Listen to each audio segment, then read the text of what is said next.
قل آمنا بالله وما أنزل علينا وما أنزل على إبراهيم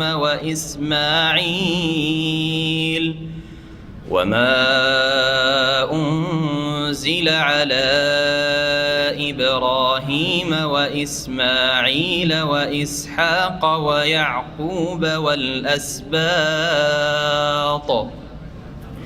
والأسباط وما أوتي موسى وعيسى والنبيون من ربهم لا نفرق بين أحد منهم ونحن له مسلمون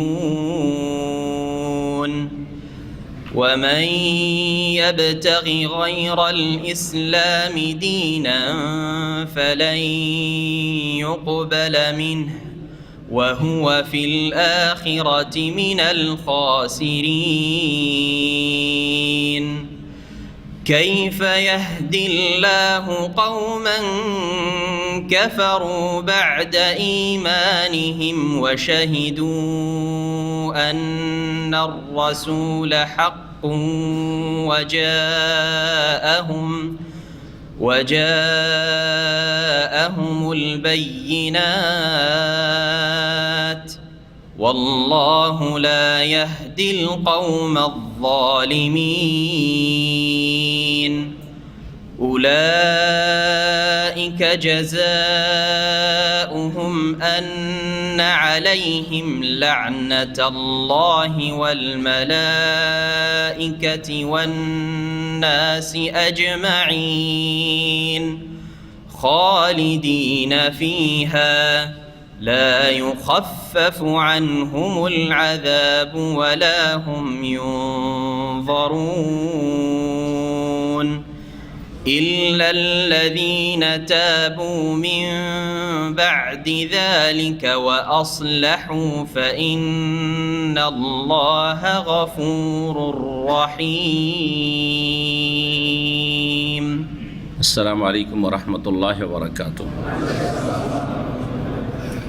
إن الحمد لله نحمده ونستعينه ونستغفره ونعوذ بالله من شرور أنفسنا ومن سيئات أعمالنا من يهده الله فلا مضل له ومن يضلل فلا هادي له وأشهد أن لا إله إلا الله وحده لا شريك له وأشهد أن محمدا عبده ورسوله صلى الله تعالى عليه وعلى آله وصحبه وسلم تسليما كثيرا.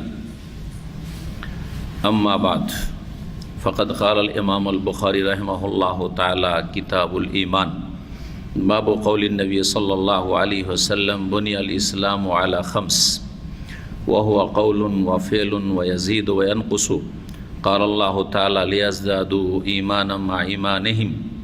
মহান আল্লাহর সমস্ত প্রশংসা যে আল্লাহ রাব্বুল আলামিন আমাদেরকে আল্লাহ রাব্বুল আলামিনের মনোনীত দ্বীনের কথা শিখার জন্য, শিখাবার জন্য, শোনার জন্য, শোনাবার জন্য ইসলামিক সেন্টার দাম্মামে আমাদেরকে এই হজের পরে 1440 হিজরি শেষ হয়ে 1441 হিজরির প্রথম মাসের 6 তারিখ, আজকে 6 মুহররম বা 7 মুহররম, 7 মুহররম 1441 হিজরিতে এই নতুন বছরে সহিহুল বুখারী ইমাম আল বুখারী আমিরুল মুমিনিন ফিল হাদিস রাহমাতুল্লাহি আলাইহির কিতাবকে নিয়ে আমাদের আলোচনার সুযোগ দান করেছেন, তৌফিক দান করেছেন। এই জন্য আল্লাহ রাব্বুল আলামিনের শুকরিয়া আদায় করি, বলুন আলহামদুলিল্লাহ। পৃথিবীতে এমন মুসলিম কমই আছে যাদেরকে আল্লাহ দিন শিখার জন্য অথবা শিখাবার জন্য মনোনীত করেছেন। তাদেরকে রাসূলুল্লাহ সাল্লাল্লাহু আলাইহি ওয়াসাল্লাম সবচাইতে উত্তম মানুষ বলে আখ্যায়িত করেছেন।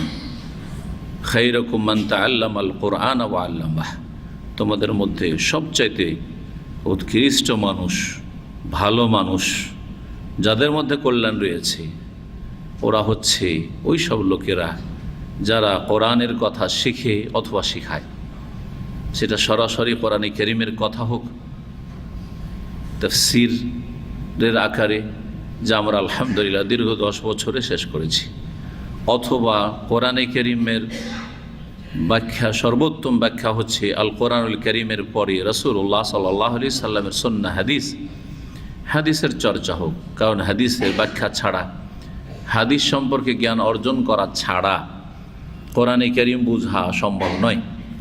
যেমন বোঝা সম্ভব নয় কোরআনে কারীম হাদিসকে উপেক্ষা করে, ঠিক তেমনি কোরআনের উপর আমল করা সম্ভব নয় হাদিসের প্রতি আমলকে উপেক্ষা করে। তাহলে আমলের আগে ইলম হাসিল করতে হবে। সুতরাং কোরআনে কারীমের জ্ঞানের সাথে সাথে জ্ঞান সম্পূর্ণ হবে না, বা সেই জ্ঞান কোনো কাজে আসবে না যদি রাসূলুল্লাহ সাল্লাল্লাহু আলাইহি সাল্লামের সহিহ সুন্নাহ, সেই হাদিস সম্পর্কে জ্ঞান অর্জন আমরা না করি। এই উদ্দেশ্যে সহিহুল বুখারীর ধারাবাহিক দর্স আমরা শুরু করেছি। 1440 হিজরির শেষ দিকে আমরা আর অল্প কয়েকটা 6-7টা আলোচনা দর্স শেষ করেছি কিতাবুল ওহী পর্বের, আর তারপরে ঈমানের পর্ব আমরা শুরু করেছি হজের পর এসে। আজকে দ্বিতীয় পর্ব কিতাবুল ঈমানের, যেই কথাগুলি আয়াত 8টি আয়াত রয়েছে এবং তার সাথে বেশ কিছু হাদিস এবং আসার রয়েছে সাহাবাই কেরামদের, তাবেঈনদের রাদিয়াল্লাহু আনহুম আজমাইন, যেগুলি ইমাম বুখারী রাহিমাহুল্লাহ এই প্রথম অধ্যায়ে কিতাবুল ঈমানের পর্বে প্রথম অধ্যায়ে নিয়ে এসেছেন, সেগুলির ব্যাখ্যা পেশ করব।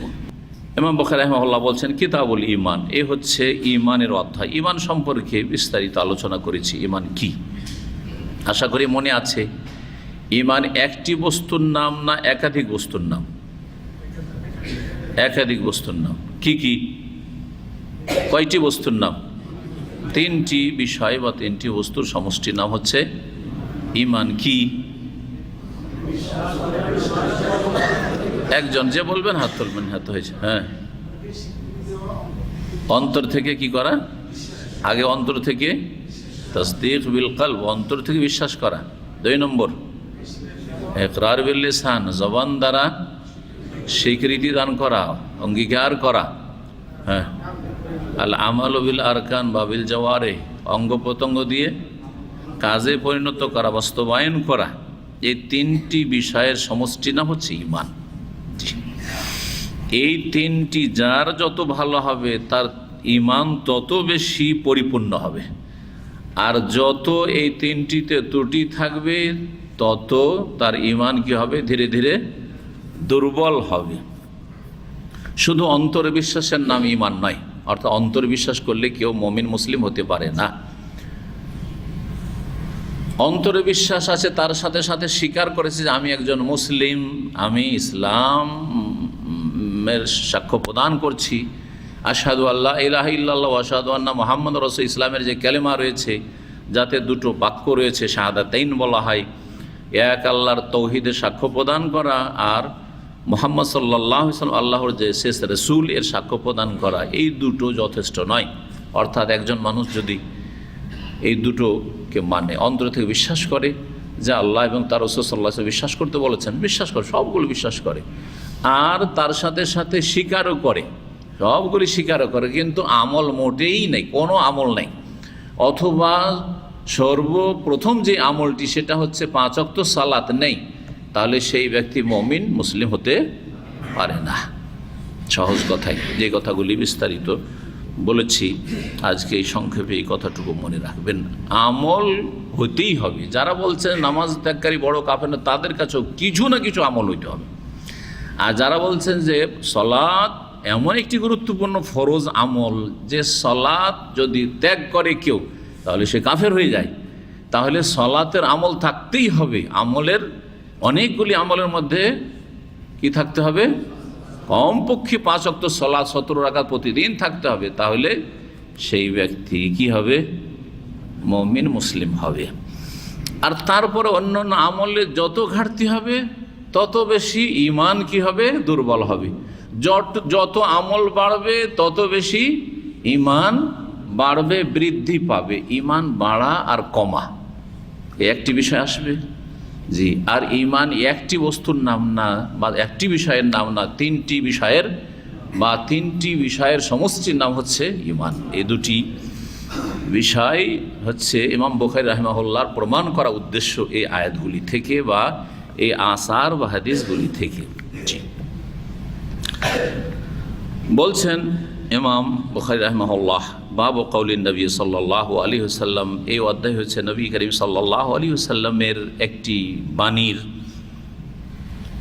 সেটি হচ্ছে বুনিয়াল ইসলাম আলা খামস, ইসলামের বুনিয়াদ কায়েম হয়েছে, ইসলামের ভিত্তি স্থাপিত হয়েছে পাঁচটি বিষয়ের ওপর। পাঁচটি বিষয়, পাঁচটি স্তম্ভ রয়েছে, পাঁচটি খুঁটি রয়েছে, যে পাঁচটি খুঁটির ওপর ইসলাম কি হয়েছে, ইসলাম প্রতিষ্ঠিত, হ্যাঁ, ইসলাম কায়েম। এগুলোকে কি বলা হয়? আরকানে ইসলাম বা আরকানুল ইসলাম বলা হয়। ইসলামের রুকুন সমূহ, পিলার্স বা খুঁটি, স্তম্ভ যাই বলেন, আরকানে ইসলাম সহজ ভাষায়। ইমানের আরকান কয়টি? 6টি। এই 6, 5, 11টি। ইমান ইসলাম ছাড়া হইতে পারে না, আর ইসলাম ইমান ছাড়া হইতে পারে না। সুতরাং 6 আর 5, 11টি যখন আপনার মধ্যে থাকবে, তখন আপনি একজন মুমিন আর মুসলিম। যে মুমিন সে মুসলিমও, আর যে মুসলিম সে মুমিনও। ইসলাম আর ইমানে পার্থক্য আছে কিনা এই বিষয়টি বিস্তারিত আলোচনা হয়েছে। হ্যাঁ, সংক্ষেপে আবার বলছি, যখন শুধু ইসলাম বলবো তার মধ্যে ইমান প্রবেশ করে যাবে। যখন শুধু ইমানের কথা বলবো তখন তাতে ইসলাম ঢুকে পড়বে। আর যখন দুটোকে পাশাপাশি একসাথে বলবো, ইমানের কথা আলোচনা করলাম, ইসলামের কথা আলোচনা করলাম, তখন ইমানের সম্পর্ক ভিতরের বিষয়গুলির সাথে, আরকান ইমান, ইমানের 6টি পিলারের সম্পর্ক কিন্তু বিশ্বাসের সাথে। জি হ্যাঁ, আমানতু বিল্লাহি ওয়া মালাইকাতিহি ওয়া কুতুবিহি ওয়া রুসুলিহি ওয়াল ইয়াউমিল আখির ওয়াল কদরি খাইরি। ঈমান বিশ্বাসের সাথে স্বীকৃতি দান করা, আমলের সাথে সম্পর্ক কম। হ্যাঁ, আসল সম্পর্ক হচ্ছে বিশ্বাস এবং স্বীকৃতির সাথে,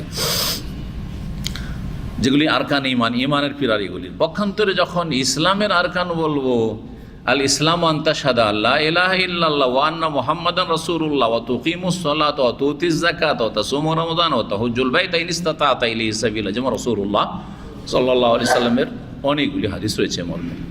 ইসলাম হচ্ছে কি, যে তুমি সাক্ষ্য প্রদান করবে, শুধু কলমা বলবেন না, দেশি কথা। ইসলাম শিখেন ইসলামের উৎস থেকে, কোরআন হাদিস থেকে। শেখ সালিম এসছে, চলে আসুক এখানে একটা চার দেন। ইসলাম হচ্ছে যে সাক্ষ্য প্রদান করবে যে আল্লাহ ছাড়া কোনো সত্য কি নেই, মাবুদ নেই, মানে উপাস্য নেই। মাবুদ আছে কিন্তু সেগুলি হচ্ছে মিথ্যা বা বাতিল। সত্য হক মাবুদ হচ্ছেন একমাত্র আল্লাহ। এই কথার কি করবে?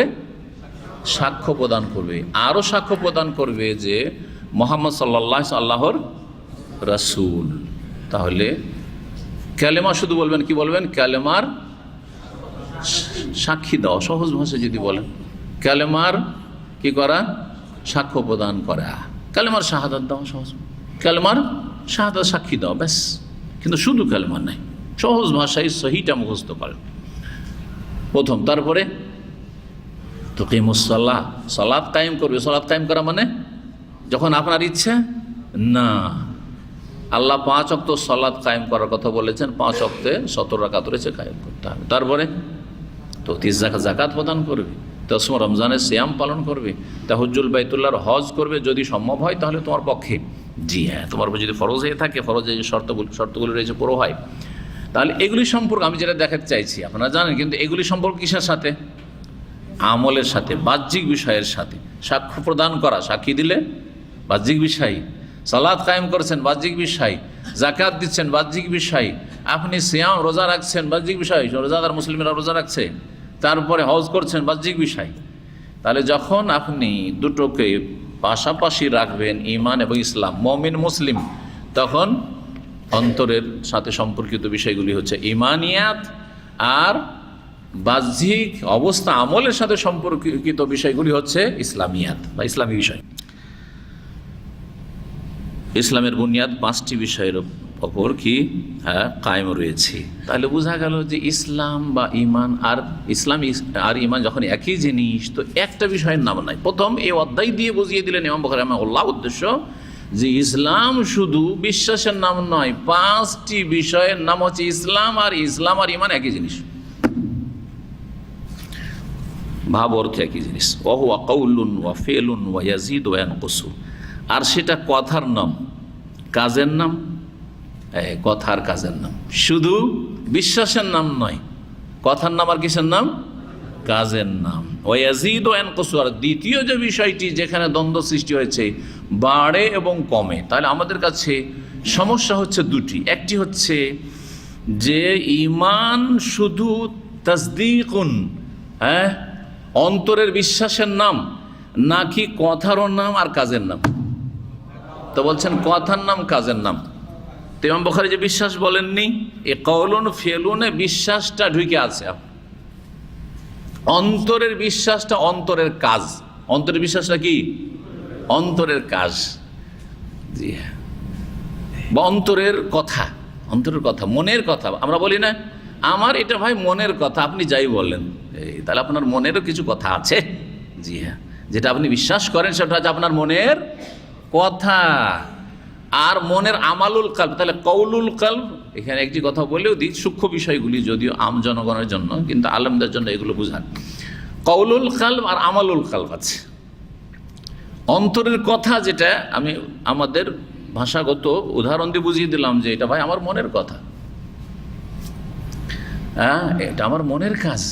মনের কাজ ভালোবাসা, আল্লাহকে ভালোবাসি সবচেয়ে বেশি, আল্লাহ রাসূল সবচেয়ে বেশি ভালোবাসি, দ্বীনকে ভালোবাসি, সাহাবায়ে কেরামদেরকে ভালোবাসি, উম্মাহাতুল মুমিনিনদেরকে ভালোবাসি, তাবেঈনদেরকে ভালোবাসি, তাবেঈনকে ভালোবাসি, স্বর্ণযুগের মানুষদেরকে ভালোবাসি, মুমিনদেরকে ভালোবাসি, আলেম ওলামাকে ভালোবাসি, আল্লাহর দ্বীনের খাদেমদেরকে ভালোবাসি। কিসের স্বার্থ? কোনো দুনিয়ার স্বার্থ নেই, চিনি আর না চিনি, সারা বিশ্বের মুমিন সবাইকে ভালোবাসি।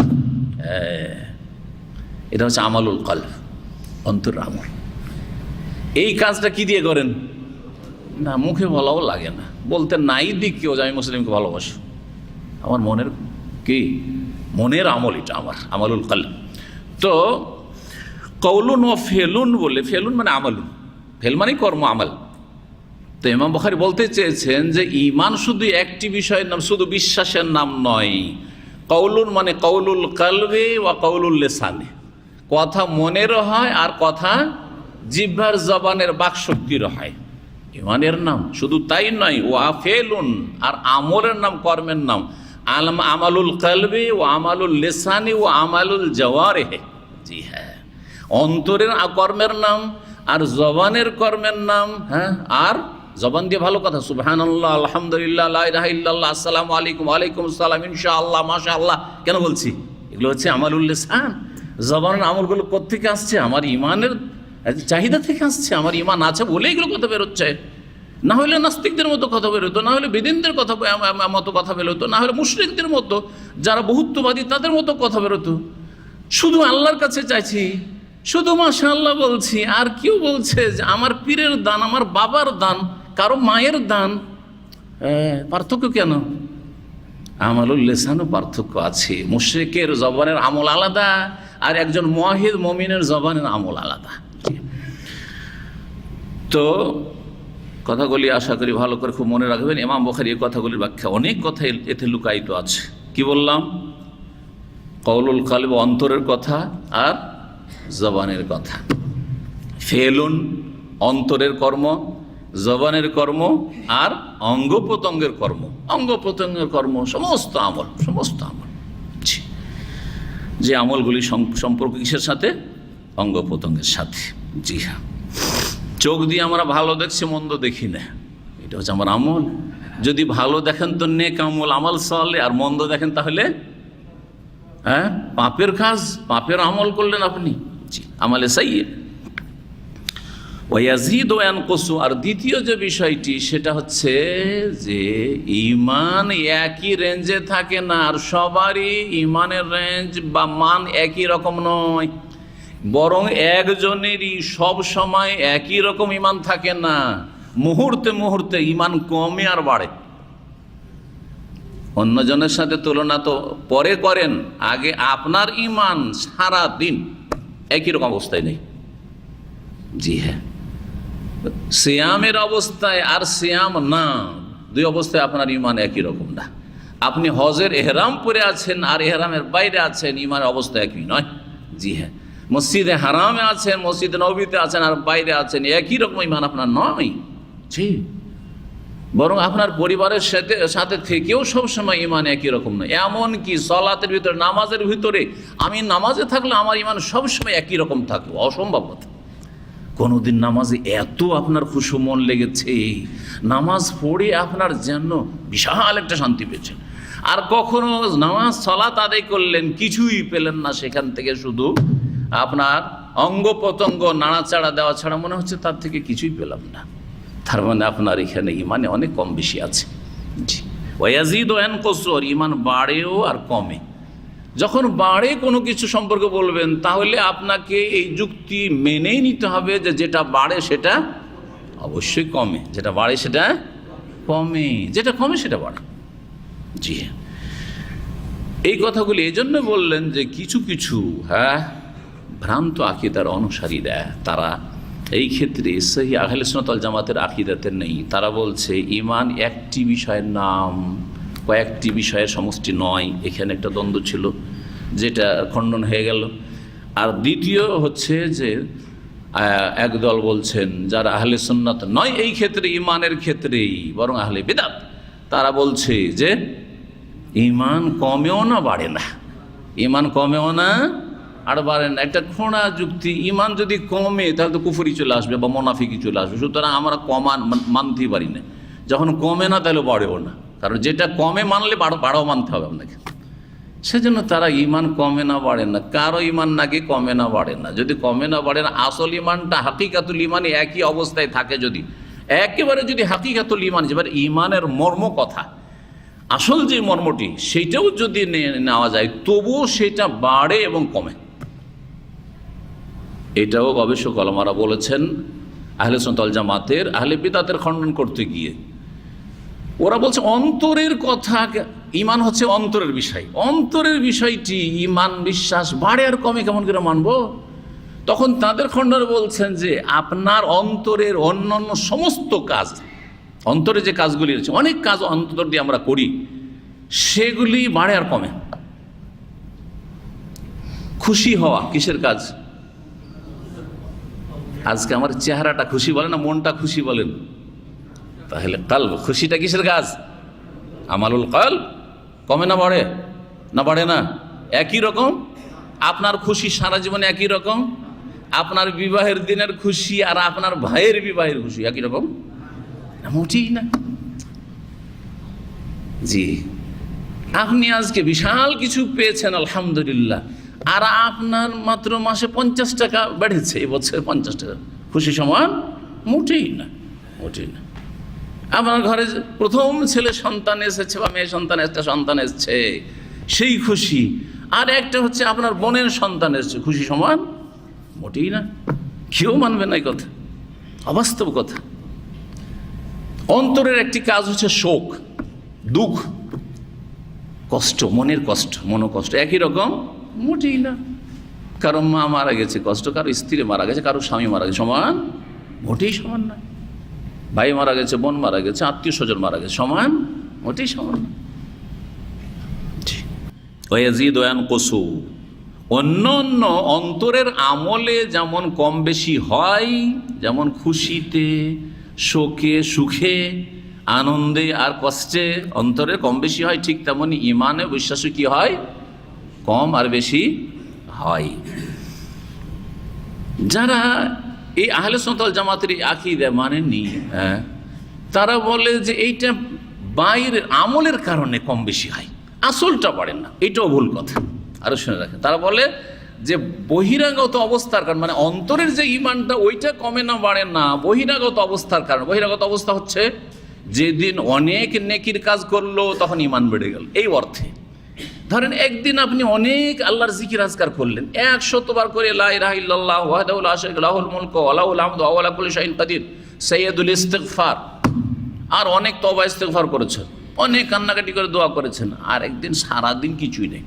বলছে এই আমলগুলির কারণে বাড়ে আর কমে, কিন্তু আসল ঈমান বাড়ে কমে না, এটাও ভুল। এই মতটি সম্পৃক্ত করা হয় ইমাম আবু হানিফা রাহিমাহুল্লাহর সাথে, কিন্তু ইমাম আবু হানিফা রাহিমাহুল্লাহর দিকে সম্পৃক্ত যে করা হয়েছে এটা স্বীকৃত নয়, সন্দেহপূর্ণ। কারণ যেই কিতাবগুলির বরাত দিয়ে বলা হয়েছে ইমাম বুখারীর মত না, ইমাম আবু হানিফার মত হচ্ছে এটি, ইমাম আবু হানিফার কিতাব এগুলো না, তার পরে লিখে তার সাথে সম্পৃক্ত করা হয়েছে, এটা একটা অনেক বড় বিষয়, যার ফলে এটা স্বীকৃত নয় যে আসলে কি আবু হানিফা রাহিমাহুল্লাহর মত এরকম ছিল যে ঈমান একটি বিষয়ের নাম আর ঈমান কমে না বাড়ে না। তবে যারা ইমাম আবু হানিফার অনুসারী হানাফি বলে পরিচিত তাদের এইটি হচ্ছে মাসলাক। আকীদার ক্ষেত্রে এখানে কিন্তু তাদের সাথে একটা পার্থক্য রয়েছে। আহলে সুন্নাত ওয়াল জামাতের মুহাদ্দিসিনে কেরাম, আহলে হাদিস এবং শাফি, মালিক, আহমদ সমস্ত আইম্মায়ে কেরাম বলছেন যে ঈমান হচ্ছে তিনটি বিষয়ের সমষ্টির নাম, একটি বিষয়ের নাম নয়। এক, দুই নম্বর হচ্ছে যে ঈমান কমে আর বাড়ে। ঈমান সকলের ঈমান সমান নয়, একই রকম নয়, আর তার সাথে সাথে একই লোকের সব সময় ঈমান একই রকম থাকে না, কমে আর বাড়ে। এর বেশি আর এই ক্ষেত্রে বেশি বলার প্রয়োজন মনে করছি না। দলিলগুলি শুনেন যে ঈমান বাড়ে কমে তার। কাল আল্লাহ তাআলা, ইমাম বুখারী স্বয়ং দলিল দিচ্ছেন, মহান আল্লাহ ইরশাদ করে লিয়াজদাদু ঈমানা মা ঈমানিহিম, সূরাতুল ফাতির আয়াত নম্বর 4। আল্লাহ বলছেন যাতে করে তাদের ঈমানের সাথে আরও ঈমান বৃদ্ধি পায়।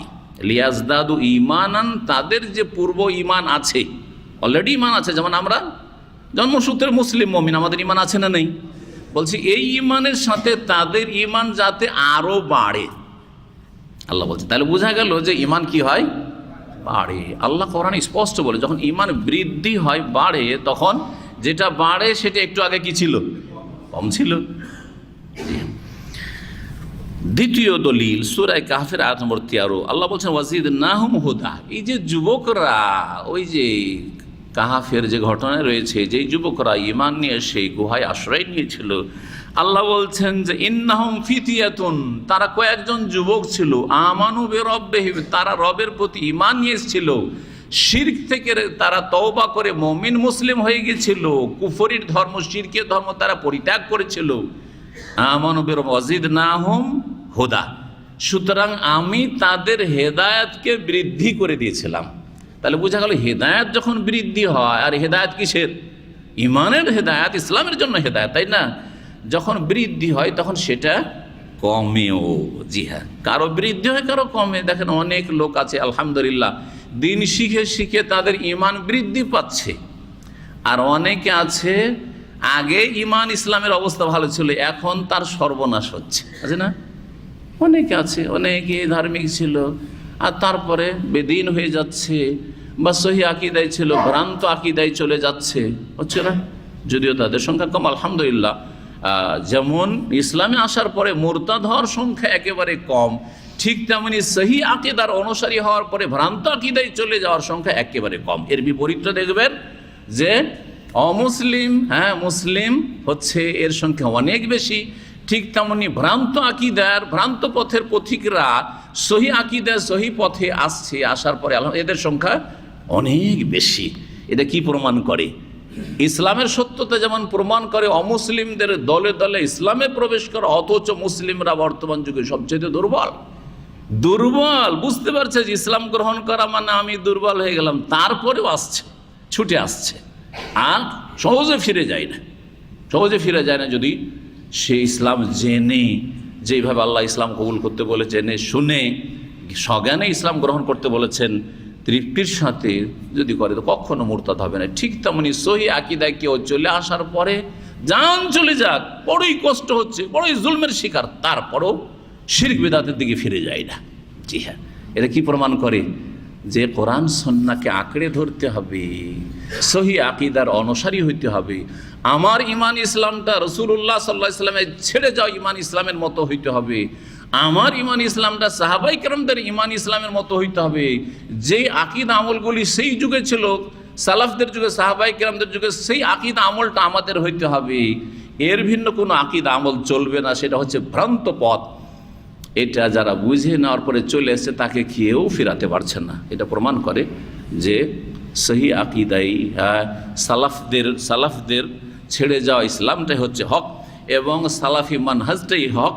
আহলে হাদিস আর মুহাদ্দিসিনদের মানহাজটাই, পথটাই হচ্ছে হক। জি,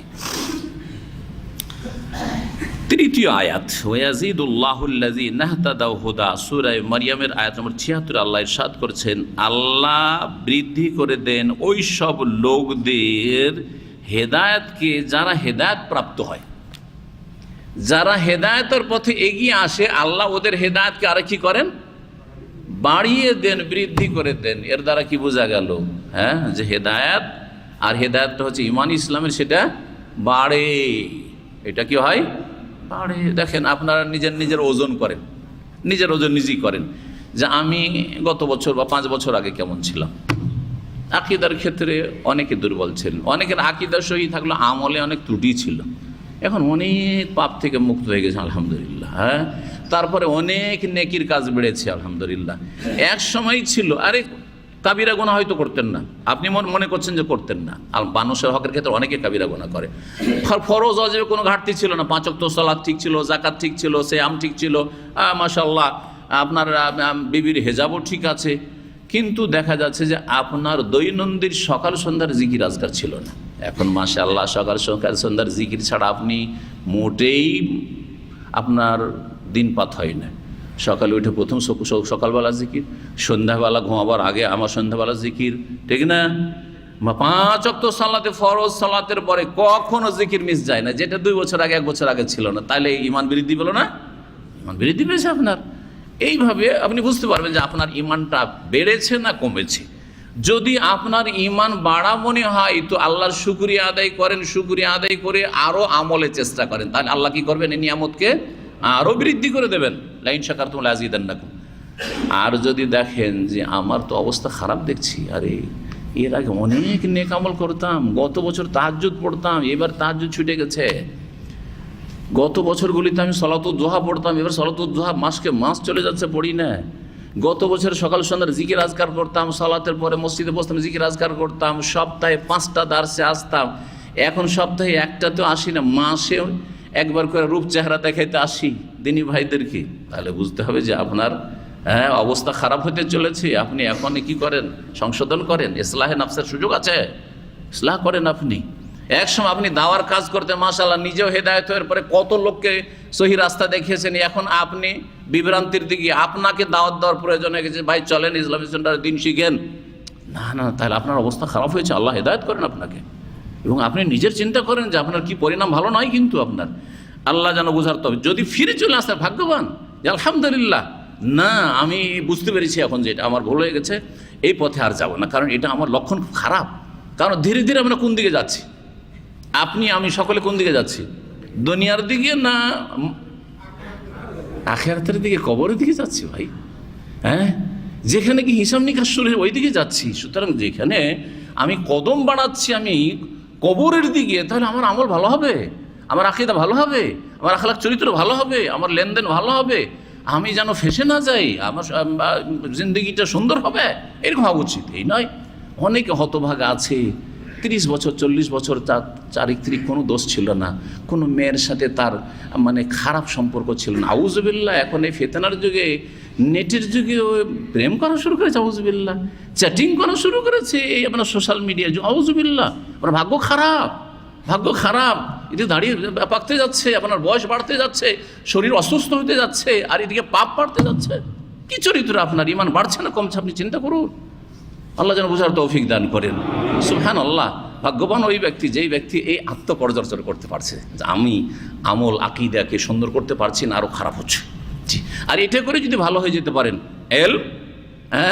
আমল আর দাওয়াত বাড়ছে আর আমার আলহামদুলিল্লাহ, এলিম আরও বাড়ছে আমার, দিনের জ্ঞান বাড়ছে, ফিকহ বাড়ছে, আমল আলহামদুলিল্লাহ বাড়ছে, দিনের দাওয়াতের কাজ আলহামদুলিল্লাহ বাড়ছে, আরও কিছু করতে পারছি, তাহলে বলেন আলহামদুলিল্লাহ। কিন্তু ধীরে ধীরে ঠান্ডা হয়ে যাচ্ছে, আপনাকে খুঁজে আর পাওয়া যায় না, তাহলে জানবেন যে ভাগ্য খারাপ। অন্য জায়গায় খুঁজে পাওয়া যাচ্ছে আড্ডা দিতে, তাহলে ভাগ্য খারাপ আপনার। জি, চলেন বলছিলাম দলিলগুলি ইমাম বুখারী রাহিমাহুল্লাহ যে নিয়ে এসেছেন। ওয়াল্লাযীনা ইহতাদাউ, আল্লাহ বলছেন যারা হেদায়েত পেয়েছে বা হেদায়েত প্রাপ্ত হয়েছে, যাদাহুম হুদা, আল্লাহ তাদের হেদায়েতকে বৃদ্ধি করে দেন আরও, ওয়া আতাহুম তাকওয়াহুম, এবং তাদেরকে আল্লাহ তাকওয়া প্রদান করেন। তাহলে বোঝা গেল যারা হেদায়েত হওয়ার চেষ্টা করে আল্লাহ কি করেন, আরও তাকে নিয়ামত হিসাবে, যখন তুমি চেষ্টা করেছো দেখো আরও বোনাস নাও, আরও হেদায়েত করবো তোমাকে, আরও হেদায়েতের পথে তোমাকে আরও বৃদ্ধি করব। আর আল্লাহ তাকওয়া দান করেন, আল্লাহ ভীরুতা দান করেন, জি সংযমী হবেন, আল্লাহর ভয়ে আরও বেশি আপনি ভালো কাজ করবেন আর মন্দ কথা কাজ থেকে দূরে থাকবেন। সূরা মুহাম্মদ আয়াত নম্বর 17 কি প্রমাণ করলো এই আয়াত, যে বাড়ে কি বাড়ে, হেদায়েত, ইমানের দিকে হেদায়েত দিক নির্দেশনা বাড়ে আল্লাহর পক্ষ থেকে। তাহলে ইমান যখন বাড়ে তখন কারো কমে।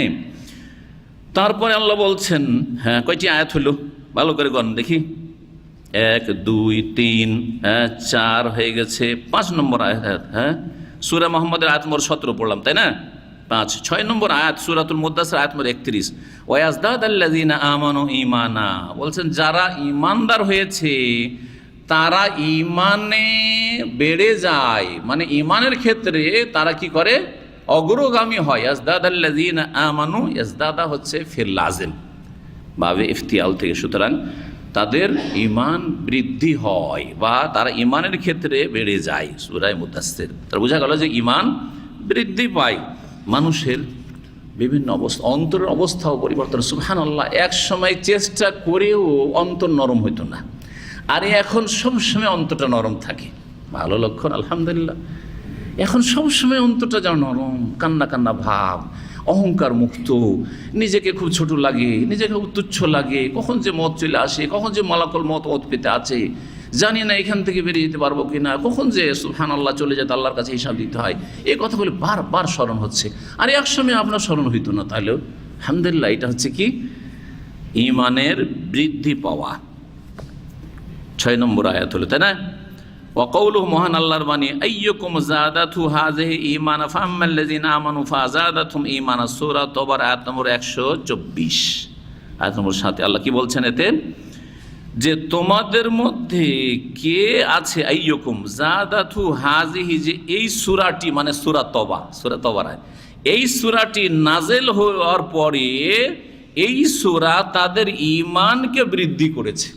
তাহলে বোঝা গেল যে কোরআনে কারীমের জ্ঞান অর্জন মানুষের ঈমানকে কি করে, বৃদ্ধি করে। হাদিসের এলেম হাসিল করা মানুষের ঈমানকে বৃদ্ধি করে। এই জন্য আল্লাহ বলেছেন যে কুল হাল ইয়াস্তাউিল্লাযীনা ইয়ালামুনা ওয়াল্লাযীনা লা ইয়ালামুন, যে জ্ঞানী আর যে জ্ঞানী নয় দুইজনে কি সমান হইতে পারে, কখনো সমান হইতে পারে, যেমন আলো আর অন্ধকার সমান হইতে পারে না, ছায়া আর রৌদ্র সমান হইতে পারে না। জি ঠিক তেমনই মনে রাখবেন, যত এলেম হাসিল করবেন তত বেশি আপনার মর্যাদা বাড়বে। কেন? আপনার ঈমান বেড়েছে। মর্যাদা বাড়বে মানে কিসের জন্য বাড়বে? আপনার ঈমান বেড়েছে, আপনার আমল বেড়েছে, আপনার তাকওয়া বেড়েছে, আপনার আখলাক চরিত্র গঠন হচ্ছে। কারণ আপনি শিখছেন এই জন্য যে আমি নিজেকে সংশোধিত করব। আল্লাহ যেন আমাদের তৌফিক দান করেন। 8 নম্বর আয়াত সম্ভবত, তাই না? জি হ্যাঁ, ওয়াকাউলুহু জাল্লা যিকরুহু, আর মহান আল্লাহর বাণী, ফাখশাউহুম, এই আয়াতের অর্থ তো করা শেষ হয়নি। আইয়ুকুম যাদাতু হাযিহি ঈমানা, এই সূরায়ে তওবা তোমাদের কার ঈমানকে বৃদ্ধি করেছে। তারপর আল্লাহ নিজে বলছে ফাআম্মাল্লাযীনা আমানু ফাযাদাতুহুম ঈমানা, নিশ্চয় যারা ঈমান নিয়ে এসেছে, ঈমানদার হয়েছে, তাদের ঈমানকে সূরা তওবা আরো কি করেছে, বৃদ্ধি করেছে বা বৃদ্ধি করবে। কথা ঠিকই। একজন লোক ঈমানদার, সে যদি বারবার করে কোরআন তেলাওয়াত করে আর বিশেষ করে অর্থ বুঝে পড়ে, বিশেষ করে সেটা গভীরভাবে অর্থ বুঝে তাফসীর সহ পড়ে, তাদাব্বুরে কোরআন করে, যেটাকে বলে আল্লাহ কোরআনের ভাষায় বলে তাদাব্বুর, মানে গভীরভাবে গবেষণামূলক পড়াশোনা করা, যে আল্লাহ আমাকে কি বলতে চাইছেন, আল্লাহ এখানে মানব জাতির জন্য কি চেয়েছেন, এতে আমাদের কি কল্যাণ রয়েছে, গভীরভাবে যদি পড়ে তাহলে কি হয়, ঈমান আরও বেশি বৃদ্ধি পায়। সেই কথা আল্লাহ বলছেন।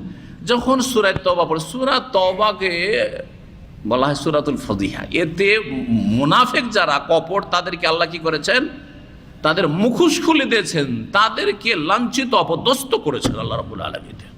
মুখোশ খুলে দিয়েছেন, আর লুকিয়ে থাকতে পারবে না মদিনার সমাজে, হ্যাঁ, নিজেকে মুসলিম বলে পরিচয় দিয়ে।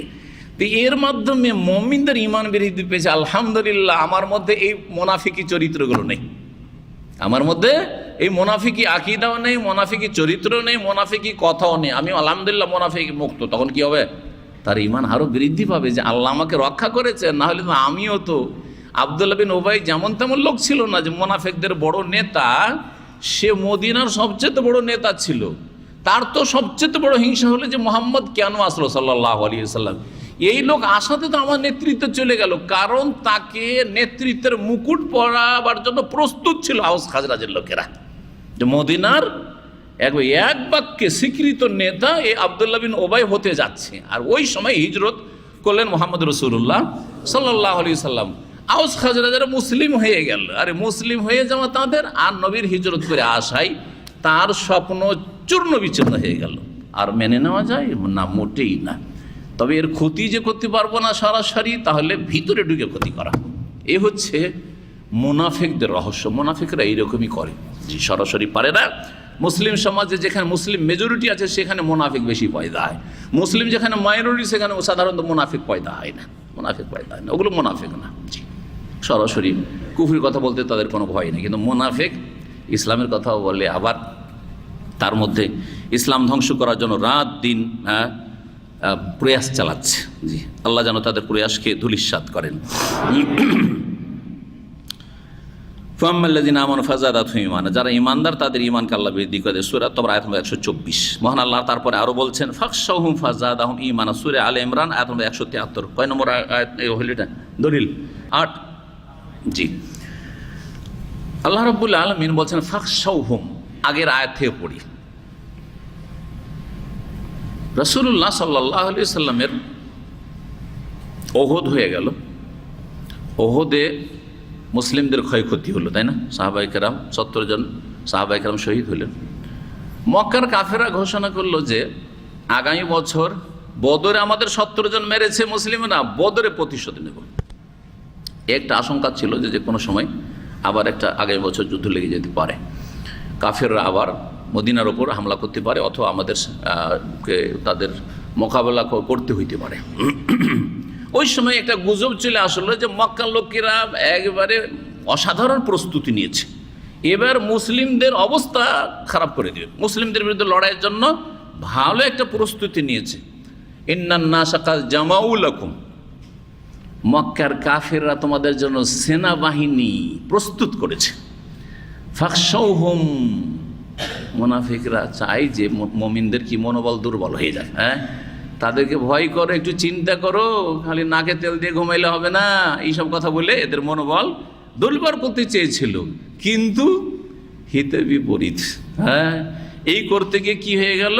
ফাযাদাহুম ঈমানা, তাদের ঈমানকে আল্লাহ বৃদ্ধি করে দিলেন, সাহাবায়ে কেরামদের ঈমানকে। আর ওয়াকালু, আর বলে হাসবুনাল্লাহু ওয়া নি'মাল ওয়াকিল, আল্লাহ আমাদের জন্য যথেষ্ট, এবং আল্লাহ হচ্ছেন সর্বোত্তম কর্মবিধায়ক, সব কাজের মালিক আল্লাহ। আমাদেরকে কাজ করতে হবে, ফলাফল রেজাল্ট আল্লাহর হাতে, ফলাফল কারো হাতে নেই, রেজাল্ট ফাইনাল আল্লাহর হাতে।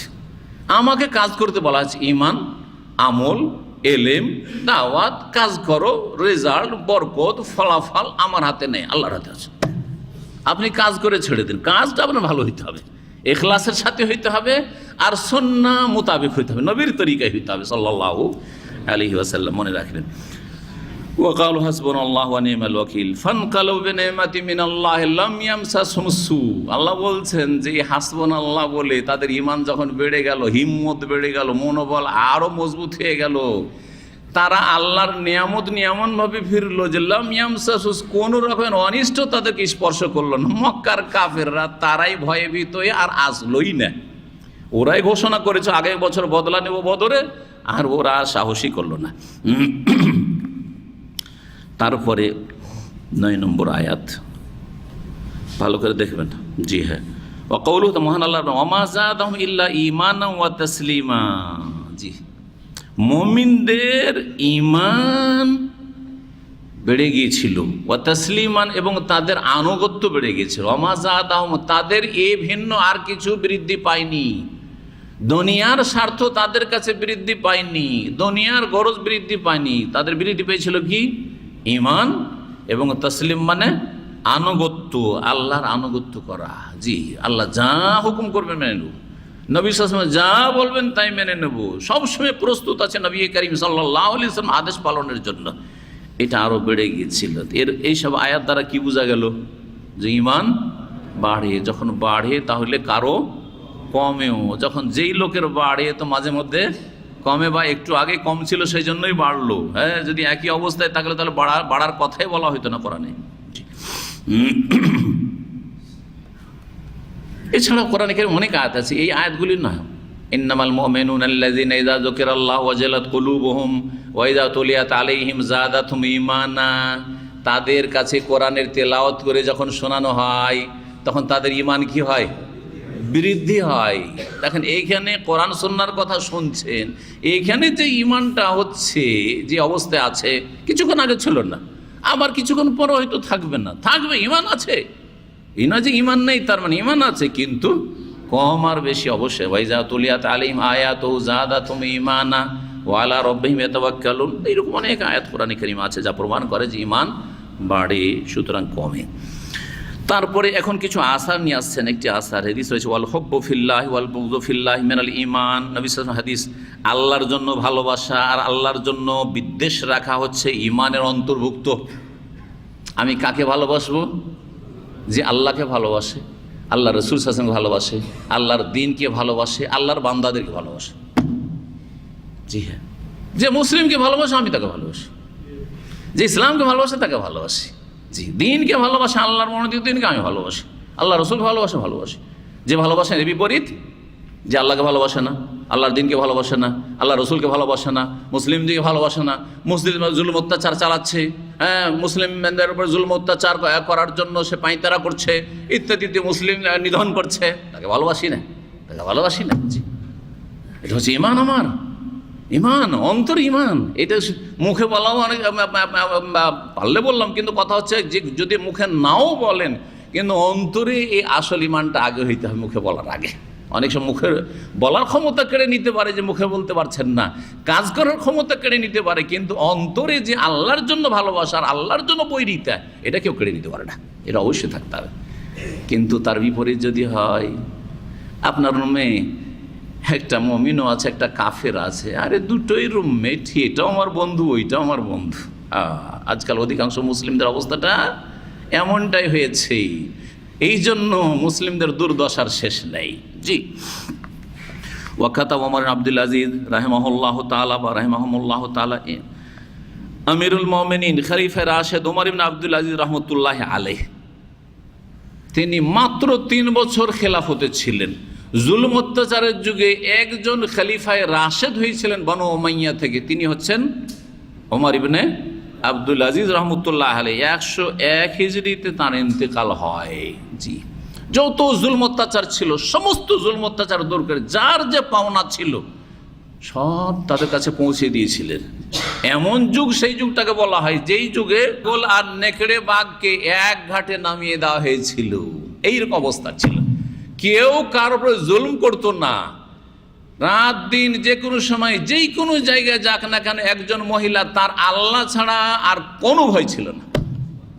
যে হাদিসে ভবিষ্যৎবাণী করেছে রাসূলুল্লাহ সাল্লাল্লাহু আলাইহি ওয়াসাল্লাম যে এমন একটা যুগ আসবে যে একজন মহিলা আপনার ইয়েমেন থেকে শামদেশে অথবা ইরাক থেকে শামদেশে, ইরাক বা ইরাক থেকে আপনার ইয়েমেনে বা ইয়েমেন থেকে ইরাক সফর করবে। লা তাখাফু ইল্লাল্লাহ, আল্লাহ ছাড়া কারো ভয় থাকবে না, দর্শনের ভয় থাকবে না, ইজ্জত হানির মানহানির ভয় থাকবে না, যে কোনো ভয় থাকবে না, আল্লাহ ছাড়া কারো ভয় থাকবে না। এই যুগটা হচ্ছে উমর ইবনে আব্দুল আজিজ রাহমাতুল্লাহি আলাইহির যুগ। ওয়াজিব আলা গানামি, আর ছাগলের একটা ভয় থাকবে, নেকড়ে বাঘ বলে আর কোনো ভয় থাকবে না, মানুষকে ভয় করবে না, কোনো ভয় থাকবে না। কিন্তু এটা বরদাস্ত করতে পারেনি তার আত্মীয় স্বজন বংশধর বানু উমাইয়ার জালেমরা। দেখলো যে আমাদের সব তো কেড়ে কুড়ে নিয়ে চলে গেল, যে আমরা ভোগ করছিলাম, তখন কোনো একজনকে দিয়ে তার খাবারে বিষ মিশিয়ে দেওয়া হয়েছিল, আর এইভাবে তিনি শহীদ হয়েছিলেন রহমতুল্লাহ আলাইহি বলা হয়। এবং এই বিষয়ে সবাই একমত, বলা হয় শুধু নয়, বলা হয় কথাটি তো দুর্বল, এই বিষয়ে সবাই একমত যে এই উম্মতে মুসলিমার প্রথম মুজাদ্দিদ, প্রথম সংস্কারক হচ্ছেন খলিফায়ে রাশেদ আমিরুল মোমিনিন ওমর আব্দুল আজিজ রহমতুল্লাহ আলাইহি। তারপরে যেসব সংস্কারকগুলি রয়েছে সেসব সংস্কারকের অনেকের সম্পর্কে দ্বিমত রয়েছে, কিন্তু অনেকে আছেন যাদের ক্ষেত্রে একমত অনেকে। কিন্তু প্রথম সংস্কারক মুজাদ্দিদ হচ্ছেন উমর ইবনে আব্দুল আজিজ রহমতুল্লাহ আলাইহি। জি, তিনি খেলাফত পাওয়ার আগে পর্যন্ত তার জীবনীতে লেখা হয়েছে যে একবার যে কাপড়টা পরতেন দ্বিতীয়বার আর পরতেন না, এত ভোগবিলাসী ছিলেন। কারণ তিনি হচ্ছেন ওমর বিন আব্দুল আজিজ বিন মারওয়ান, প্রখ্যাত যে মারওয়ান বিন হাকাম, তার পোতা বা নাতি। তো খুব আমির, তার বাবা ছিলেন মদিনার আমির ছিলেন আব্দুল আজিজ বিন মারওয়ান। তো এই থেকে সুখের জীবন, ছোট থেকে এত ভোগ বিলাসের জীবন ছিল যে একটা জামা একবার পরলে আর পরা পড়ি না, ব্যাস। কিন্তু তিনি যখন খলিফা হইলেন সমস্ত কিছু, স্ত্রী, কত যে ধন সম্পদ আর কত যে অলংকার নিয়েছিল, প্রথম রাতে বললেন যে তুমি আমার কাছে থাকতে চাও কেন? বলছে অবশ্যই তোমার কাছে থাকতে চাই। তাহলে তোমার বাবা যে এতগুলো তোমাকে উপঢৌকন দিয়ে পাঠিয়েছে, গোটা শরীরে অলংকার আর অলংকার, এগুলি কোন সম্পদ থেকে আসলো? এগুলি হচ্ছে বাইতুল মালের সম্পদ, সুতরাং সেগুলি বাইতুল মালে ফিরিয়ে দিয়ে আসো, তাহলে আমার ঘরে থাকতে পারবে। সব ফিরিয়ে দিয়েছে। জি জি, তিনি চার খলিফা আবু বকর, ওমর, ওসমান, আলীর পরে আমাদের জন্য আদর্শ। তার আগে রাসূলুল্লাহ সাল্লাল্লাহু আলাইহি সাল্লাম আলাইকুম বিসুন্নতি ওয়া সুন্নাতুল খুলাফায়ে রাশিদিন, পঞ্চম খলিফায়ে রাশিদ হচ্ছেন ওমর আব্দুল আজিজ রাহমাতুল্লাহ আলাইহি, মনে রাখবেন। অথচ তিনি এসেছেন ওমাইয়া যুগের প্রায় শেষ দিকে, কারণ 132 হিজরিতে ওমাইয়াদের রাজত্বকাল শেষ হয়ে যায়। যাই হোক, কথা লম্বা না করে আসল আলোচনা শেষ করি। তিনি একটা চিঠি লিখলেন, কাকে? আদি ইবনে আদিকে রাহিমাহুল্লাহ তাআলা ওয়া রাহিমাহুমুল্লাহ জামিয়ান। কি লিখলেন? ইন্নালিল ঈমানে ফারাইযা ওয়া শারায়া ওয়া হুদুদান ওয়া সুনানান, ঈমানের কিছু ফরজ বিষয় রয়েছে আর কিছু শারায়ে, শরীয়তের বিধিবিধান। শারায়ে বলতে অনেকে এর তাফসীর করেছেন আকীদার বিষয়, মানে বিশ্বাসগত আকীদার বিষয় রয়েছে। ও হুদুদান, আর কিছু হুদুদ মানে দণ্ডবিধান রয়েছে, এটা একটা অর্থ হুদুদের। আর হুদুদ মানে সীমানা রয়েছে, হুদুদ চারিদিকে সীমানা রয়েছে, এত দূর পর্যন্ত আপনি ঈমান ইসলামের অবস্থায় বিচরণ করতে পারবেন, চলাফেরা করতে পারবেন, এর বাইরে যেতে পারবেন না। কোরআনে কারিমে অনেক জায়গায় বলে তিলকা হুদুদুল্লাহ ফালা তাতাদুহা, এ হচ্ছে আল্লাহর সীমানা, এটাকে লঙ্ঘন করিও না। ও তিলকা হুদুদুল্লাহ ফালা তাকরাবুহা, এ হচ্ছে আল্লাহর সীমানা, এই সীমানার কাছে যেও না, কারণ সীমানার কাছে গেলেই সীমানা পার করার আশঙ্কা আছে, বিপদের আশঙ্কা আছে। তো ইসলামের কিছু ইমানের হুদুদও রয়েছে, ওয়াসুন্নান, আর কিছু সুন্নাত মুস্তাহাবও রয়েছে। ইমানের কিছু ফরজ আছে যেগুলি আদায় করতে হবে, আর কিছু আকীদার বিষয় রয়েছে, কিছু হুদুদ সীমারেখা রয়েছে বা দণ্ডবিধান রয়েছে, আর কিছু কি রয়েছে? সুন্নাত মুস্তাহাব রয়েছে। ফামান ইস্তাকমালাহা, যে সবগুলিকে সম্পূর্ণ করলো, ইস্তাকমালাল ঈমান, সে ঈমানকে পরিপূর্ণ করলো। তাহলে বোঝা গেল যার আকীদা ঠিক, যার ফরজ ওয়াজিব ঠিক আছে, আল্লাহর হক ঠিক আছে, মানুষের হক ঠিক আছে, হুদুদ আল্লাহর হুদুদের সীমানার খেয়াল রেখেছে, আর সুন্নত মুস্তাহাবগুলোও মাশাআল্লাহ ছাড়ে না, মাকরুহ অপছন্দনীয় থেকে বেঁচে থাকে, সেই ব্যক্তি কি করলো? ঈমানকে পূর্ণ করতে পারলো, কমপ্লিট ঈমান তার। ফাকাদ ইস্তাকমাল ঈমান। ওমান লাম ইয়াস্তাকমিলহা, আর কেউ যদি সেগুলিতে নয় ছাই করে, পুরা না করে, ফরজটা আছে কিন্তু অনেক সুন্নাত ছেড়ে দেয়, আকীদা ঠিক আছে কিন্তু ফরজে কি আছে? ঘাটতি আছে। আল্লাহর হক ঠিক আছে কিন্তু মানুষের হকে তার বড় ত্রুটি আছে। হুদুদ, আল্লাহর হুদুদ, হালাল হারামের ক্ষেত্রে একটু ভেজাল আছে তার রুজিতে বা চলাফেরাতে। আকীদাও ঠিক আছে, নামাজ, সালাত, যাকাত ইত্যাদি ফরজ এগুলো সব ঠিক আছে, কিন্তু আল্লাহর সীমানার ক্ষেত্রে হারাম দেখে, সোশ্যাল মিডিয়ার যুগে হারাম দেখে, ঈমান পুরা করেনি সে। ঈমানে কি আছে তাহলে? নাকসুল ঈমান, ঘাটতি আছে, ত্রুটি আছে। যে ব্যক্তি এগুলিকে পুরা করলো না সেই ব্যক্তি ঈমান পুরা করলো না। ফাইন আইস, আমি যদি বেঁচে থাকি, কে বলছেন? ওমর আব্দুল্লাহ রহমতুল্লাহ বলছেন, আমি যদি বেঁচে থাকি আরও কিছুদিন, ফাসা উবাইয়্যিনুহা লাকুম, তাহলে নিশ্চিত তোমাদের জন্য এগুলো বিশদভাবে বর্ণনা করব। হাত্তা তামালু বিহা, যাতে করে তোমরা ভালো করে আমল করতে পারো। ফরজগুলি ভালো করে শিখে নাও, আকীদাগুলি ভালো করে শিখে নাও, আল্লাহর হুদুদ ভালো করে শিখে নাও, সুন্নত মুস্তাহাব ভালো করে শিখে নাও, আল্লাহর হক মানুষের হক ভালো করে শিখে নাও। হাত্তা তামালু বিহা। ওয়াইন আমুত, আর যদি আমি মৃত্যুবরণ করি, কখন মৌত চলে আসে জানি না, যদি আমি মারা যাই, খলিফা বলছেন, দেশের খলিফা, জি হ্যাঁ, ফামা আনা আলা সোহবাতুকুম বেহারিস, তাহলে মনে রেখো যে আমি তোমাদের সংসর্গের জন্য উদ্গ্রীব না, তোমাদের সঙ্গী হওয়ার জন্য তেমন আগ্রহী না। হ্যাঁ, কি বুঝলেন?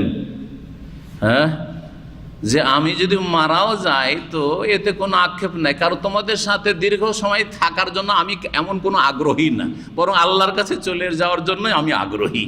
কিন্তু আমাদেরকে যদি বলা হয়, হ্যাঁ, বয়স 60 হয়ে যাচ্ছে, এখনো কল্পনা করে না যে মরে যাব, সবাই মরবে, আমি থাকবো 80-90, তারপর দেখেন ওই বুড়োগুলোর কাছে বসে গল্প করে দেখেন, একটু অসুস্থ হলে এমন কান্নায় ভেঙে পড়ে, আমাকে দেখে তো মনে হয় ওদেরকে বলতেও ইচ্ছা হয়, আর মাঝে মাঝে একটু একটু ইশারা ইঙ্গিতে বলি, কি মরতে চান না নাকি? তাহলে আরে ভাই, বয়স হয়েছে, আলহামদুলিল্লাহ, আমল করতে থাকেন, আমল করতে থাকেন, আপনি ভালো ইমানের অবস্থায় থাকেন, আর মরণের জন্য প্রস্তুত থাকেন, লব্বাইক বলার জন্য আল্লাহকে প্রস্তুত থাকে, আল্লাহ হাজির হাজির লব্বাইক, জি।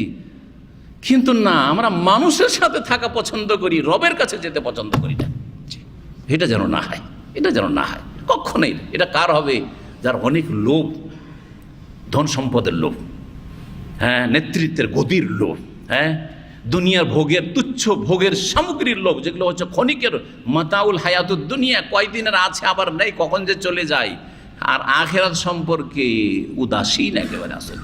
নামে হয়তো আখেরাতে বিশ্বাসী, কিন্তু আখেরাতে আল্লাহ যে মহাপুরস্কার জান্নাতে তৈরি করে রেখেছেন, জান্নাতের বিছানা প্রস্তুত আছে সেই বারজাখী জীবনে, জান্নাতের যে ঘ্রাণ আসতে থাকবে আমার জন্য বরজাখী জীবনে, জান্নাতের নিয়ামত যে ভোগ করতে থাকবো, এগুলি সম্পর্কে তেমন আগ্রহী না। ওইটা নিরুপায় হয়ে কখন মরে যায় সেটা আলাদা কথা, ইচ্ছা করে মরতে বলছি না, কিন্তু মরণ চলে আসলে ভয় পেতে নিষেধ করছি। মরণ চলে আসলে তখন অসন্তুষ্ট হতে ভয় করছি, আমরা নিষেধ করছি আপনাদেরকে। আর আমিও মনে করি যে কখনো এটা মনে করবেন না যে আরও বাঁচলে ভালো হতো, আরও বাঁচলে ভালো হতো। আপনি কি জানেন? আল্লাহ বেশি জানেন যে এখন মরে যাওয়াটা আমার জন্য, আপনার জন্য ভালো, যে অনেক দুনিয়ার ফিতনা থেকে বেঁচে গেলেন, আর ঈমানটি আল্লাহ নিয়ে আল্লাহর কাছে চলে যেতে পারলেন।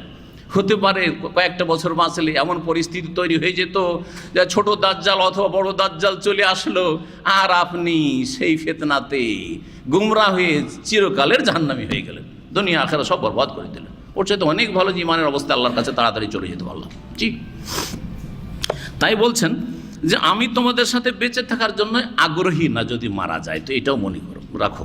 কিন্তু যদি বাঁচি তাহলে তোমাদেরকে আমি এইসব বিষয়গুলি বিস্তারিত বর্ণনা করে শিখিয়ে দেব। ওয়াকালা ইব্রাহিম, ইমাম ইব্রাহিম, না, ইব্রাহিম আলাইহিস সালামের কথা এটি। ইব্রাহিম খলিলুল্লাহ আলাইহিস সালাতু সালাম বলছেন, কোরআনে কারীমে এই কথা রয়েছে, ওয়ালাকিল লিয়াতমাইন্না কলবি, সূরা বাকারা আয়াত নম্বর 260। ইব্রাহিম আলাইহিস সালাম আল্লাহকে বলেছেন যে রব্বে আরেনি কাইফা তুহিল মউত, আল্লাহ আমাকে একটু দেখিয়ে দাও তো যে তুমি মৃতকে কেমন করে জীবিত করো, মরাকে কেমন করে জিন্দা করে একটু দেখাইবে আল্লাহ। তো আল্লাহ বলছে, ইব্রাহিম আওয়ালাম তুমেন, কি তোমার বিশ্বাস হয় না যে আমি জিন্দা করতে পারি? মরাকে জিন্দা করি, মৃতকে জীবিত করি, এটা তোমার বিশ্বাস হয় না নাকি? আওয়ালাম তুমেন। তখন তিনি বলছেন, কালা বালা, আল্লাহ অবশ্যই বিশ্বাস করি, কিন্তু ওয়ালাকিল লিয়াতমাইন্না কালবি, মনের তৃপ্তির জন্য, প্রশান্তির জন্য। তাহলে এটা কি? এটা দলিল যে চোখে যদি দেখে নি আমি যে একটা মৃত জীবিত আল্লাহ করলেন, তাহলে আমার ঈমান কি হবে? বৃদ্ধি পাবে। এই আয়াত কিসের দলিল? যে ঈমান বাড়ে। এই জন্য ইয়াকিনের 3টি স্তরের কথা বলা হয়েছে। ইয়াকিনের 3টি স্তর কোরআনে আল্লাহ বলেছেন, ইলমুল ইয়াকিন, আর আইনুল ইয়াকিন, আর হাক্কুল ইয়াকিন। এই পানিটা দেখছি, তা আমার কাছে এতটা নলেজ আসলো, এলম আসলো, নিশ্চিত যে পানি আমার কাছে আছে, পিপাসা লাগলে পানি আমার কাছে আছে, কথা ঠিক না? কিন্তু পানির কি স্বাদ পেয়েছি? পিপাসা লেগেছে, পিপাসা মিটেছে কি? মিটেনি। জি, তারপরে তখন বা পানি আছে, আপনি তার আগেরটা দিই, এটা তো আইনুল ইয়াকিন হয়ে গেল। পানি আপনাদের কাছে রাখা আছে, আর আমাকে বলছেন যে শেখ চিন্তা করবেন না, পানি আছে, চিন্তা করবেন না, পানি আমার নিচে রাখা আছে, দরকার পড়লে পানি আছে। তো আমার কাছে ইয়াকিন, আপনার কথা বিশ্বাস করেছি, দিয়ে আমার কাছে কি হয়েছে? ইলমুল ইয়াকিন হয়েছে। তারপরে পানিটা এখানে টেবিলে রেখে দিয়েছেন, এখন কি হইল? চোখে দেখে বিশ্বাস যে পানি আছে, তারপরে ঠান্ডা, আইনুল ইয়াকিন, তারপরে আমি অনুভূতিত টাচ করে দেখলাম যে পানিটা ঠান্ডা আছে। যখন আমি পানি খেলাম, এটা হলো কি হাক্কুল ইয়াকিন। জি হ্যাঁ, তো ইয়াকিনের বিশ্বাসের এই তিনটা স্তর আছে। তো বিনা দেখাতে, না দেখে বিশ্বাস করতে হয় একজন মুমিনকে। আল্লাহ দেখাবেন না, অদৃশ্য গায়েব কেমন করে জীবিতকে আল্লাহ মৃত করেন দেখাবেন না, কবরে কেমন কেমন কেন নাকি উঠায় আর বসায় কখনো দেখাবেন না, কিন্তু আমাকে আপনাকে বিশ্বাস করতে হবে। এটা হচ্ছে আমার ইলমুল ইয়াকিন, কোরআন সুন্নাতে আমি পেয়েছি সেই জন্য বিশ্বাস করেছি। জি হ্যাঁ, যখন চোখে দেখে নেবেন তখন সেটা কি হয়ে যাবে? হ্যাঁ, আরও বেশি প্রশান্তি হবে। তাই বলছেন ওয়ালাকিন লিয়াতমাইন্না কলবি, আল্লাহ যাতে আমার মনের প্রশান্তি হয় সেই জন্য দেখতে চাইছি যে তুমি কেমন করে মৃতকে জীবিত করো। ওয়াকালা মুআয ইবনে জাবাল রাদিয়াল্লাহু তাআলা আনহু প্রখ্যাত সাহাবী বলছেন, আরেকজন সাহাবীকে যার নাম এসেছে অন্য হাদিসে আসওয়াদ বিন বেলাল, তাকে বলছেন ইজলিস বিনা, একবার বলছেন বা মাঝে মধ্যে বলতেন ইজলিস বিনা নো মিন সাআতান, আমার সাথে বসো বা আমাদের পাশে বসো, নো মিন সাআতান, কিছুক্ষণ আমরা ঈমানের চর্চা করি। নো মিন সাআতান, কিছুক্ষণ ঈমান নিয়ে আসি, মানে আগে ঈমান ছিল না নাকি? হ্যাঁ, যে শাব্দিক অর্থ যদি করি, যদি ভাব অর্থ করলাম ঈমানের চর্চা করি, তাহলে এটার মানে কি যে ঈমান তো আমাদের আছে, কিন্তু এখানে যখন দিনের কথা আলাপ আলোচনা করব, আমি কিছু বলবো, তুমি কিছু বলবে, তুমি কিছু শিখবে, আমি কিছু শিখবো, যখন আপোষের দিনের কথা আলোচনা হবে তখন আমাদের ঈমান কি হবে? বৃদ্ধি পাবে, ঈমান বৃদ্ধি পাবে। তো সাহাবীরা তাহলে এটাই বিশ্বাস করতেন যে ঈমান কি হয়? বাড়ে আর কমে। দিনের কথা চর্চা করলে, শিখলে ঈমান বাড়ে, আর দিনের কথা দীর্ঘ সময় ধরে না শুনলে বা না পড়লে কমে। ওয়াকালা ইবনে মাসউদ রাদিয়াল্লাহু তাআলা আনহু বলছেন, আল ঈমানু আল ইয়াকিনু আল ঈমানু কুল্লুহু, ইয়াকিন দৃঢ় প্রত্যয় হচ্ছে পূর্ণ ঈমানের নাম। একটা হচ্ছে ঈমান বিশ্বাস, আর ইয়াকিন মানে দৃঢ় প্রত্যয়। জি হ্যাঁ, পূর্ণ ইয়াকিন, ইলমুল ইয়াকিন, আইনুল ইয়াকিন, হাক্কুল ইয়াকিন, ইয়াকিনের তিনটি স্তর, এটা হচ্ছে পূর্ণ ঈমান। তাহলে যার এইরকমটা হয়েছে, যেমন আমি আপনি কেউ জান্নাত দেখিনি, ঠিক না? কেউ যদি বলে জান্নাত দেখলে আমার বিশ্বাসটা আরো বেশি, আর না দেখলে একটু বিশ্বাস কম, চলবে? এখনই না দেখে যদি দেখার মতো বিশ্বাস রাখেন, কান না রায় আইন, যেমন চোখে দেখছি আমি জান্নাতকে, যেমন জাহান্নামের আগুনকে চোখে দেখছি, এটা হচ্ছে কি আল ঈমান কুল্লুহু, এটা হচ্ছে পারফেক্ট ঈমান, এটা হচ্ছে পূর্ণাঙ্গ ঈমান। যে আপনার কাছে দেখা না দেখা সমান, দেখে বিশ্বাস করা আর না দেখে আল্লাযীনা ইউমিনুনা বিল গায়ব, অদৃশ্য বিশ্বাসী হওয়া আপনার কাছে সমান। যদি এইরকমটা হয় তাহলে জানবেন যে আপনার ঈমান পূর্ণ হয়েছে। এইরকমই ওয়াকালা ইবনে ওমর, আব্দুল্লাহ ইবনে ওমর রাদিয়াল্লাহু তাআলা আনহু বলছেন, লা ইয়াবলুগুল আবদু হাকিকাতাত তাকওয়া, কোনো বান্দা, কোনো মানুষ তাকওয়ার মর্ম পর্যন্ত পৌঁছিতে পারবে না, মানে আল্লাহ ভীরুতার, পাপ মুক্ততার মর্ম পর্যন্ত পৌঁছিতে পারবে না, হাত্তা ইয়াদা মাহাকা ফিস সাদরি, যেটা করতে গিয়ে বা যে কথা বলতে গিয়ে মনে দ্বিধাদ্বন্দ্ব হয় সেটা যতক্ষণ পরিত্যাগ না করবে। একটা কথা বলতে গিয়ে বা একটা করতে গিয়ে যদি দ্বিধাদ্বন্দ্ব হয়, বলবো কি বলবো না কথাটা, হ্যাঁ করবো কি করবো না, তাহলে বোঝা যাচ্ছে যে এই কথাতে কি আছে, হ্যাঁ বা এই কাজে ভেজাল আছে। সবাই যেন না দেখে। জি হ্যাঁ, আজকাল ফেসবুকের উদাহরণ, ফেসবুকে দেখছেন যে আরে একটা খুব সুন্দরী মহিলা হঠাৎ করে সামনে চলে এসেছে। ফেসবুক বড় ফিতনা একটা আজকাল।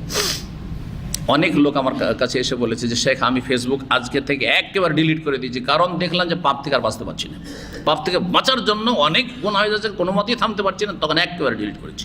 আমার কাছে অনেকে বলেছে, বড়ই ফিতনা এটা। তো এই ফিতনাতে হ্যাঁ, লা আসামা ইল্লা মান আসামাহুল্লাহ, আল্লাহ হেফাজত করেন। তো দেখেন, দেখতেও মনটা চাইছে, খুব সুন্দরী, দেখতেও মনটা চাইছে। আবার দেখছেন যে শেখ সেলিম বসে আছে, থাক থাক পরে দেখো, হ্যাঁ বা বাচ্চারা চলে আসলো, থাক পরে দেখো, বাচ্চা নিয়ে অনেকে থাকছে, ছেলে মেয়ে থাকছে, ওই ছেলেটা চলে আসো, থাক। হ্যাঁ, তাহলে বোঝা যাচ্ছে টেলিফোনে কথা বলছেন, হঠাৎ দেখছি যে ওয়াইফ চলে এসছে, আরে বাপরে বাপ, হোম মিনিস্টার চলে এসছে, তার মানে কি আছে, এটা পাপ, তাই না? অতক্ষণ মুত্তাকি হতে পারবেন না, ঈমান কামেল হবে না যতক্ষণ পর্যন্ত মানুষের সামনেও যেমন, নির্জনও তেমন। এটা হচ্ছে উদ্দেশ্য এখানে।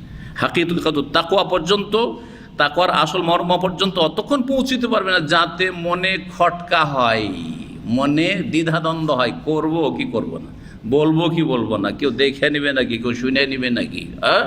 যদি এরকম হয় সাবধান, আল্লাহ যেন হেফাজতে রাখেন। ওয়াকালা মুজাহিদ, প্রখ্যাত তাই মুজাহিদ রাহমাতুল্লাহ আলাইহি বলছেন, শারা লাকুম মিনাদ-দীনি মা ওয়াসা বিহি নূহান, এই যে আয়াতটি রয়েছে যাতে 5 জন উলুল আজম দৃঢ়প্রতিজ্ঞ রসুলদের কথা বর্ণনা করা হয়েছে, তোমাদের জন্য আল্লাহ প্রণয়ন করেছেন মিনাদ-দীনি, দিন, মা ওয়াসা বিহি নূহান, যার নির্দেশ দিয়েছেন, ওসিয়ত করেছেন নূহ আলাইহিস সালামকে, আর তারপরে মূসাকে, ঈসাকে, আর কাকে, ইব্রাহিম আলাইহিস সালামকে, আর মুহাম্মদ সাল্লাল্লাহু আলাইহি ওয়াসাল্লামকে, আন আকিমুদ্দিন ওয়া লা তাতাফাররাকু ফীহি। এই আয়াত পেশ করছেন। এই আয়াতের তাফসীরটা এখানে উল্লেখ করেছেন, বলছেন আওসাইনাকা ইয়া মুহাম্মদ, হে মুহাম্মদ সাল্লাল্লাহু আলাইহি ওয়াসাল্লাম, তোমাকে ওসিয়ত করছি, নির্দেশ দিচ্ছি, ওয়া ইয়াহু, এবং তাকেও, মানে অন্যান্য রসুলকেও, দিনান ওয়াহেদান, একই দিনের, মানে তৌহিদের দিনের, যেই তৌহিদের নির্দেশ দিয়েছিলাম নূহ আলাইহিস সালামকে, সেটাই ছিল দিনের মৌলিক বিষয় ইব্রাহিম খলিলুল্লাহর, সেটাই ছিল মূসা, ঈসা এবং তোমারও। জি। ওয়াকাল ইবনে আব্বাস, এতে কি বুঝালেন যে দিনের মূল বিষয় হচ্ছে তৌহিদ, দিনের মূল বিষয় হচ্ছে তৌহিদ, এবং তার শাখা প্রশাখা রয়েছে। শাখা প্রশাখার ক্ষেত্রে বিভিন্ন নবীর দিনের পার্থক্য রয়েছে, কিন্তু মূল বিষয় সমস্ত নবী রসুলগণের এক, এবং এই দিন মানুষ পালন করতে গিয়ে কম আর বেশি হয়ে থাকে। ওয়াকাল ইবনে আব্বাস, আর ইবনে আব্বাস রাদিয়াল্লাহু তাআলা আনহুমা বলছেন, শিরআতান ওয়া মিনহাজা, সূরা মায়েদার আয়াত নম্বর 48-এ আল্লাহ রাব্বুল আলামিন এখানে বলছেন, লিকুল্লিন জাআলনা মিনকুম শিরআতান ওয়া মিনহাজা। ইবনে আব্বাস রাদিয়াল্লাহু তাআলা বলছেন, শিরআতান ওয়া মিনহাজা, লিকুল্লিন জাআলনা মিনকুম, তোমাদের প্রত্যেকের জন্য, তোমাদের প্রত্যেকের জন্য কি করেছি, প্রত্যেক নবীর জন্য একটা শরীয়ত দান করেছি, মিনহাজ, এবং একটা পথ দান করেছি, মতাদর্শ দান করেছি। এর তাফসীর কি? ইমাম বুখারী রাহমাতুল্লাহ আলাইহির অভ্যাস হচ্ছে, যখনই কোরআনের কোনো আয়াত পাবেন দলিলে, তখন ওতে যদি কোনো মুশকিল শব্দ থাকে তো সেটার তিনি তাফসীর করা শুরু করেন, তাফসীর করা শুরু করেন। এখানেও তাফসীর করছেন। শিরআতান আর মিনহাজ দুটি শব্দ এসছে। শিরআতুন থেকে শরিয়া, শিরআতুন থেকে কি শরিয়াত, আর মিনহাজ মানহাজ থেকে, মানহাজ, নাহাজ, আনহাজ মানে চলা, তা মিনহাজ বা মানহাজ মানে হচ্ছে চলার পথ, মতাদর্শ। মানুষ আকীদা আমলের ক্ষেত্রে যেই পথের উপর চলে সেটাকে বলা হয় কি, মানহাজ বলা বা মিনহাজ বলা হয়। কোরআন ভাষায় এখানে মিনহাজ বলা হয়েছে, দুটোই চলে। তো বলছেন এর তাফসীর করতে গিয়ে সাবিলান ওয়া সুন্নাতান, এই তাফসীরটা যে করা হয়েছে এখানে শিরআতুন প্রথম শব্দ এসছে। শিরআতুন মানে হচ্ছে সুন্নাহ, আদর্শ। শিরআতুন মানে হচ্ছে কি, আদর্শ। আর মিনহাজান মানে হচ্ছে সাবিলান, রাস্তা, মতাদর্শ, রাস্তা। মিনহাজ মানে চলার রাস্তা, যেই পথে চলে। তাহলে প্রথম শব্দ এসছে কোরআনে কারিমে শিরআতুন, আর ওর তাফসীর শেষখানে নিয়ে আসা হয়েছে সুন্নাতান। আর মিনহাজ শেষে এসছে 2 নম্বরে, যার তাফসীর প্রথম করতে গিয়ে সাবিলান বলেছেন। সাবিল হচ্ছে মিনহাজের অর্থ, আর শিরআতান মানে হচ্ছে আপনার সুন্নাতান মানে আদর্শ, রাসূলুল্লাহ সাল্লাল্লাহু আলাইহি সাল্লামের ছেড়ে যাওয়া আদর্শ। প্রত্যেকের জন্য তোমাদের কি করেছি, মানে প্রত্যেক নবীর শরীয়ত ছিল এবং মতাদর্শ ছিল। এই ছিল আয়াত, যে আয়াতগুলি তাফসীর করলেন, যে আসারগুলি পেশ করলেন, এবং তার আগে প্রথম আয়াত পেশ করলে অনেকগুলি যা দিয়ে প্রমাণ করলেন ইমাম বুখারী রহমতুল্লাহ আলাইহি, যে ঈমান হচ্ছে 3টি বিষয়ের সমষ্টির নাম। আবার বলছি, আর ঈমান কমে এবং বাড়ে। আল্লাহ রাব্বুল যেন আমাদেরকে ঈমানের উপর স্থায়িত্ব দান করেন। রব্বানা লা তুযিগ কুলুবানা বা'দা ইয হাদাইতানা ওয়া হাব লানা মিন লাদুনকা রাহমাতান ইন্নাকা আনতাল ওয়াহাব। আল্লাহ আমাদের ঈমানের উপর যেন দৃঢ় প্রতিজ্ঞ করেন এবং আমলকে সুন্দর করার তৌফিক দান করেন। ঈমানের ক্ষেত্রে আল্লাহ যেন আমাদের পূর্ণতা দান করেন, আমাদের এই ফরজ ওয়াজিবের হেফাজতের তৌফিক দান করেন, হারাম নাজায়েজ থেকে বেঁচে থাকার তৌফিক দান করেন। আল্লাহুম্মা হাব্বিব ইলাইনাল ঈমান ওয়া যায়্যিনহু ফি কুলুবিনা ওয়া কাররিহ ইলাইনাল কুফরা ওয়াল ফুসুকা ওয়াল ইসয়ান ওয়াজআলনা মিনার রাশিদিন। সুবহানা রাব্বিকা রাব্বিল ইজ্জাতি আম্মা ইয়াসিফুন ওয়া সালামুন আলাল মুরসালিন ওয়ালহামদুলিল্লাহি রাব্বিল আলামিন।